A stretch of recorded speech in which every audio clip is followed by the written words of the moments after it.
So for those listening, the topic is self-imposed deadlines, but Ian was just sharing that it came up as self-imposed deadliness. No, I think it might no, actually work. no, maybe. I don't know. Yeah, maybe it does work. Yeah, so self-imposed deadlines. That's today's topic, right? It is. It is. And Hmm. before I go into it, because we haven't spoken more than 3 words about this so far. Because I floated like two ideas and I said, well, maybe they're one. And then you're like, nope, I asked my husband and this is the topic. Correct. The look that he gave me when I went, oh, these are Ian's suggestions. What do you reckon? And he's like, well, there's no question, really, is there, Chris? So I'm gonna start there. I'm gonna start with yours. What came up for you in this topic of self-imposed deadlines? Okay, so I have a habit of believing that I know how long something's going to take me Ooh. and applying that to a kind of a priority, even though no one else will care how long it takes me to do it, when I get it achieved, or if it even ever happens. But the pressure I put on myself, I've got another 15 minutes. I'll just work on that thing now because that'll get another 15 minutes of it done.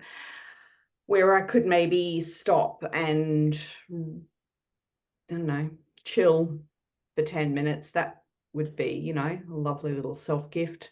No. I go, oh yeah, I've got that thing. Oh, there's those other 3 things that I also wanted to get done all by the end of this week.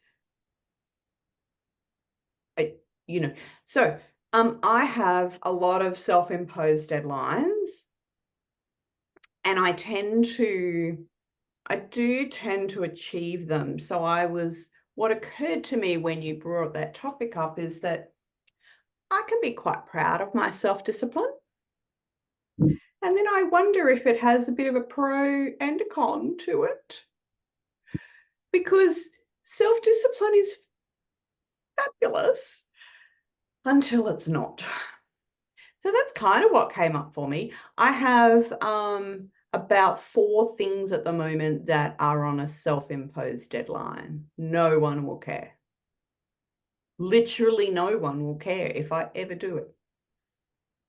But they are a priority on my calendar right now. And why are they a priority in your calendar? Because I have a I'm going to call it an internal process that says once I've made a decision, I need to make it happen. And what happens if you don't do them? Like by the fictitious deadline that you created. That's not even an option.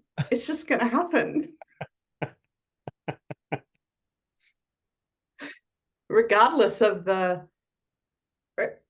just regardless, I make it happen, which, you know, I, that can be a strength. That can be um, a good thing. I do get on in life and make things happen, and therefore I've had amazing experiences as a result.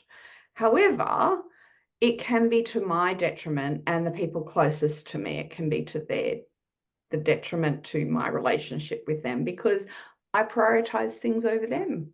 Mm. So it made me consider the proudness that I have for that self-discipline. And funnily enough, I mentioned it to my best friend, and she had the opposite reaction. Where did she go? She said, I need some self-imposed deadlines. And I was like, oh, it hadn't really occurred to me. I mean, I know that other people aren't as dedicated in their get it done, it's happened, we're sorted. I married one of those. Um, so I kind of know that. But when I'm thinking about these topics, I'm really coming in from my way of seeing the world. And she completely, I was like, oh, I think we have to tackle that side of it as well. somebody said to her, oh, I'd like this, but there's no rush. So she's just left it. Not been done. Because she hasn't been able to apply a self-imposed deadline, like considering there's no rush, but if she got that done, and this is her explanation. She said, if I got that done last week, then I wouldn't have this kind of feel of I've got all these hundreds of things sitting around that I'm really supposed to have done, but no one's in a rush for them. But she was saying she'd like to have some self-imposed deadlines and have that discipline to do it. So that's all the things that it raised up. It was like this whole circle of, is it good? Is it bad? When is it good? When is it not? So there you go. That's what you created in me this weekend. Thanks for that. It's interesting because as you're speaking, one of the few things that I wrote down about this topic was the fact that whatever we decide in our head, whatever decision we make, if we go left or go right, or do it now or do it later, or do part of it now and part of it later, or whatever, it doesn't have to be so black and white, right? And you're seeing it as, oh, pat myself on the back, I'm awesome. And your friend's like, oh, I need some of that. I wish I had some of that. So I don't know if I've ever shared this with you before. Have I ever shared opening up and closing down before? Well, share away. You may have. I can't remember. I will share away. So normally people will take like a piece of paper and they'll draw like a line across the top and then one down the middle. This is positive, this is negative, and they'll make a list of why this is good and why this is bad, whatever, or how it doesn't serve me and how it does serve me. But really, those decisions aren't really so black and white. You can now split those two columns in half again. What does it open up for me and what does it close down for me? That way you can kind of figure out from a more objective place for you, how does it serve you and how doesn't it serve you? Because no one decision is good nor bad. Yes, I totally agree with that last bit, that there is no, I often phrase it as there is no wrong decision. It just the decision. So go for it. I throughout my daughter's teenage years, I've always, and I still say this to her, even though she's now technically not even a young adult, she's just an adult. She's a grown-up. I go, whatever your decision is, I mightn't agree with it, but if you've done the thought process to it, then it's not wrong. You're going to work it out. You're either going to do that thing now or do it later or have the consequence of it. Regardless, you're going to work it out. Decision isn't wrong. It's just different to what others would do. Yeah. Make a decision and make your decision right. Whatever that is for you. That's good.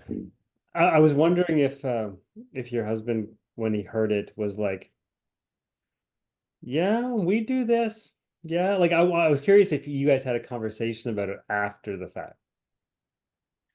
No, not really. He just knows that, so, I could apply it to nearly every aspect of my life. Let's do renovations because that's been a topic for the last few years. It's this ongoing topic. I have a self-imposed deadline about when I'd like to see this next room done. He's like, oh, well, I don't know if I'm going to be up for it. I don't know when I'm going to be up for doing the next lot of sanding. I'm like, it's got to be done on Saturday. So while I'm off having lunch with my sisters, anyway, while I'm off out of the house, I'm allocating him to do the sanding because I have a self-imposed deadline that this room needs to be done. So I'm making him adhere to my self-imposed deadline. That doesn't sound like a self-imposed deadline for him. No, that's just an imposed deadline. It is, right? But I have in my space that I want to get this room moving. Like, I have to get it moving. I mean, really, when I look at it, I've got a bed to sleep in. I have a roof over my head. It's not like I'm sleeping on the floor. I'm like, really, I have a bed and it's in a room. It's just not the room that I'd like it to be in. But really, but yes, so it puts pressure. So I think the reveal there is a self-imposed deadline, whether I'm applying it to myself or my husband, is that it puts excess pressure that's not actually necessary. And that creates friction, it creates resentment, it creates a beat up. I know it creates a beat up for me personally if I don't achieve that particular deadline. Admittedly, when I do achieve that deadline, like I said before, I feel really good about it. But it's pretty fleeting because I'm about to set a new self-imposed deadline for something else. There's just another item on the list of things to do. Correct. Never ending. I need to rebuild the fence. I need to plant the garden. I need to make that offer. I need to get the dishes done. I need. It's a never ending freaking list. And And why yeah, does it have to be done today or before Friday? Like, yeah, what is it about us and having to put like these fictitious deadlines on ourselves? Like, I obviously I understand we want to get things done, whatever, but there's always a next thing. so the other element that also occurred to me is that, okay, I've got this self-imposed deadline, and I feel like this morning I was like, I think I just have to put my hand out and say, my name's Chris, and I'm a recovering self-imposed deadline person. Like, seriously, it's like that. So I do it so often, but it's like, wow, okay. So when I'm doing it really actively, um, I've also got other deadlines that I actually need to adhere to. So being part of the board for PSA, there are particular timings of reports and things that need to be completed. And so I've got those deadlines in there as well. And then I've got client deadlines that I have to or choose to, because I created it, adhere to. And then I've got deadlines, I don't know, like eating. And sorting out the priorities of those four categories constantly also puts extra pressure. So I was like, right. Maybe it's time to reassess the pressure you're applying to yourself, Chris. And I think trying to assess between the real and the fictional deadline, the real and the fictional task. Yeah. No And one's I gonna, will no one's tend to gonna die if prioritize my own yeah, fictional ones. Yep. no one's gonna die if I don't fix the fence this weekend. Yep. Probably, at least probably not, unless I don't lock the pool gate. But I mean, really, there things can slide, things can move. The thing that got me when I was thinking about this, once I'm like, yeah, this is the topic, was I self-impose deadlines on my kids. Oh, okay. So it's not self-imposed, it's just imposed. I'm doing the same thing, right? But I'm like, you got to clean up before you can go play. Is that a real thing? Sure, I want it done. They don't. So I'm projecting onto them the things that I want to have done because it's important to me that stuff gets done around the house before we go off and have fun.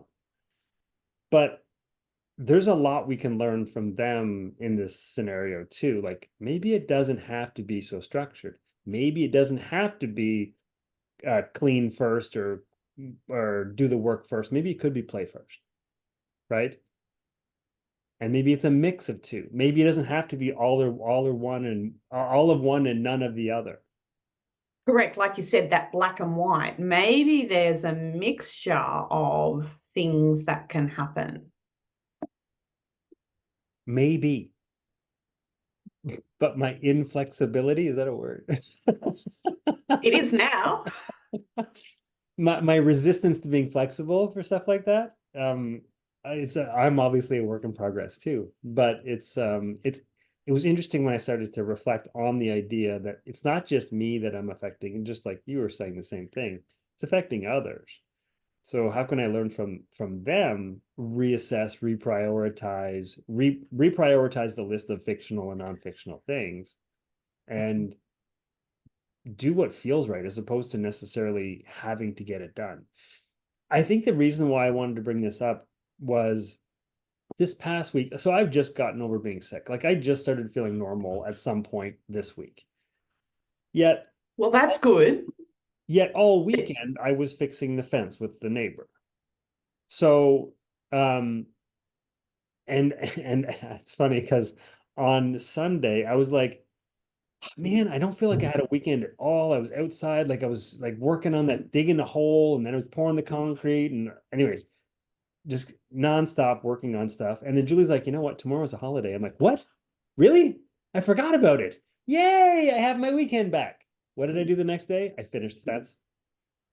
So I still didn't feel like I had a weekend because I had this self-imposed deadline that I should just I get it done.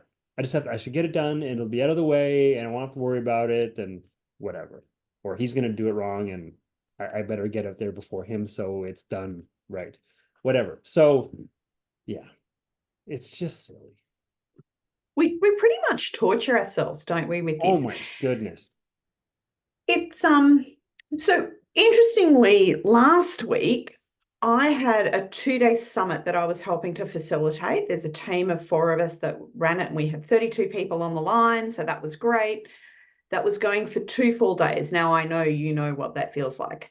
It can be exhausting when you're sitting in front of your laptop, PC, whatever, Zoom for 8 hours straight. Sure, there's some breaks, but 2 days of that.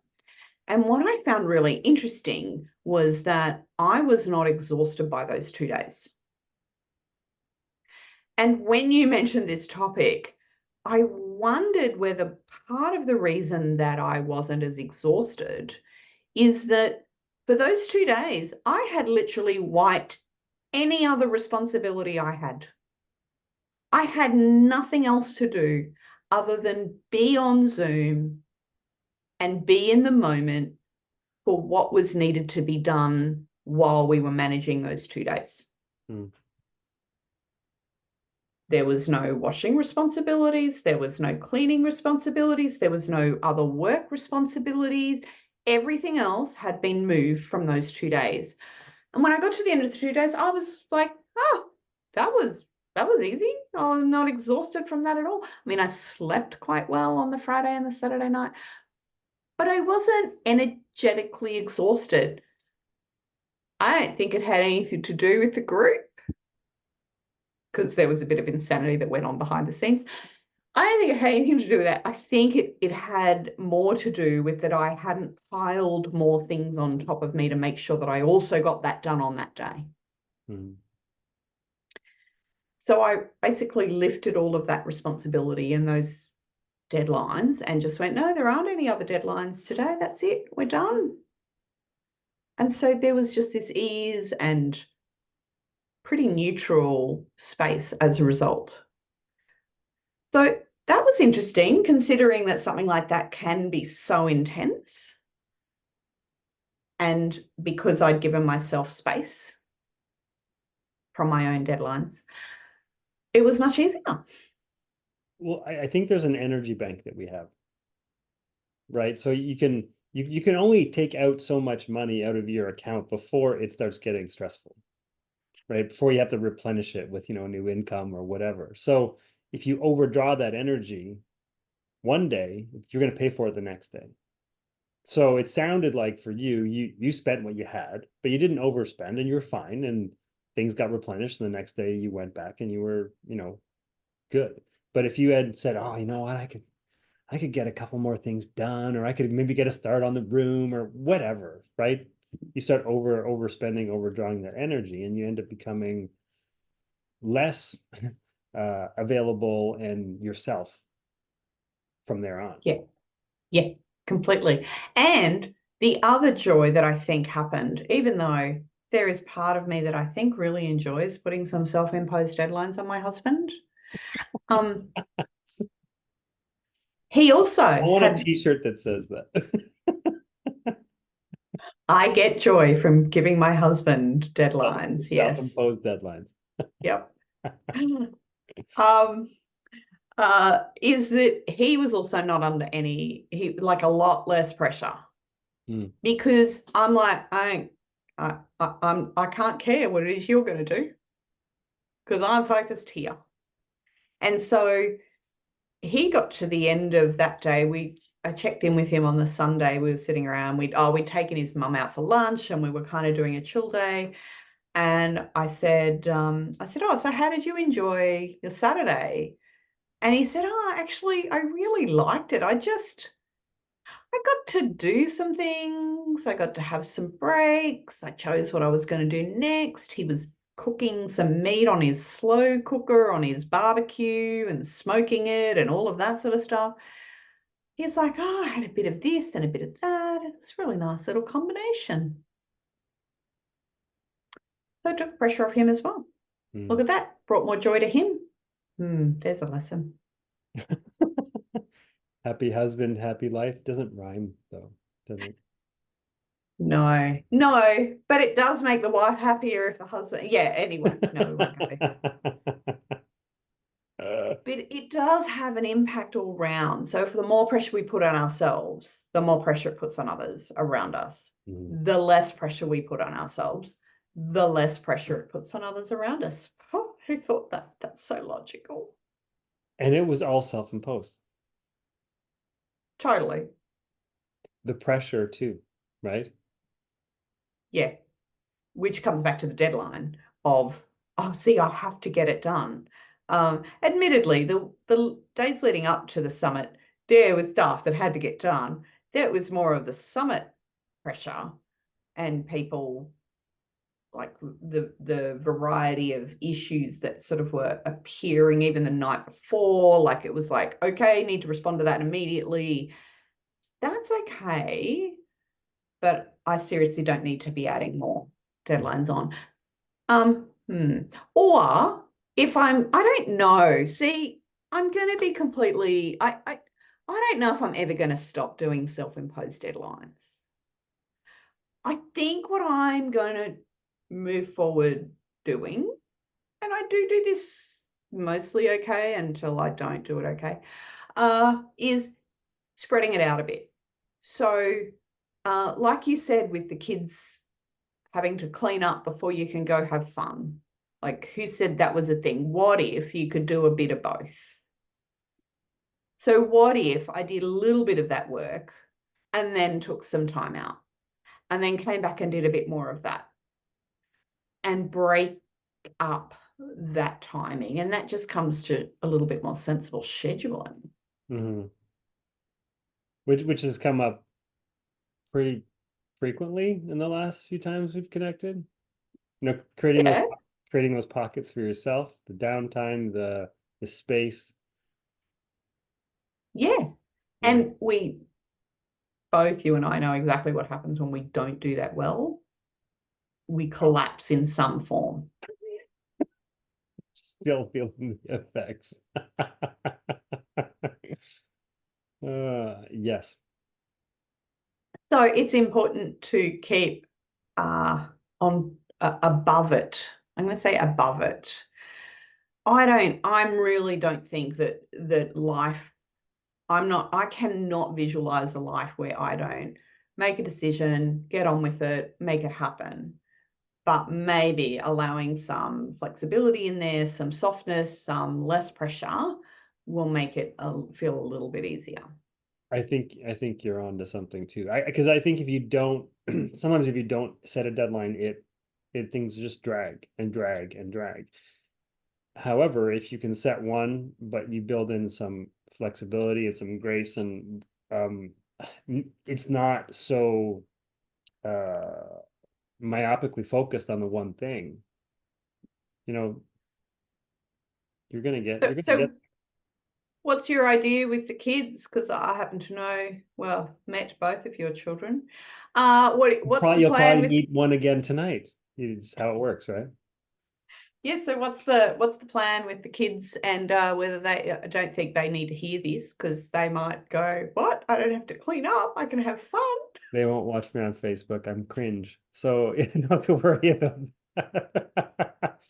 How should I manage that? Because yes, it's great. It's in theory, it's great, but on the weekend when things need to get done, how do we go about that? I mean, Yeah. I've been pretty militant and it hasn't worked either. So I'm wondering if I don't maybe we sandwich things.